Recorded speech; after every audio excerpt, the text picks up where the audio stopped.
Today we're going to be learning about sign language. In the upcoming clips, we're going to learn how to sign the alphabet and the numbers 1 through 10.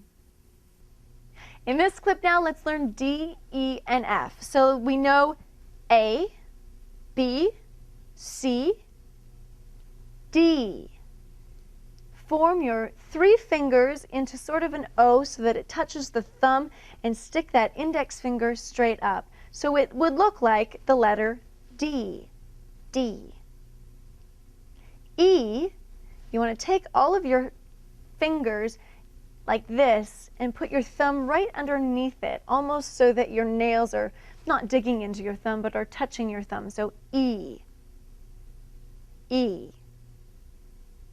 And F is like this. You want to take your index finger and your thumb, form it in an O almost, and have these 3 fingers sticking up. F. So if we review once again, we've got D, E, and F. Can we start at A then? So A, B, C, D, E, F. In the upcoming clips, we'll learn G, H, and I.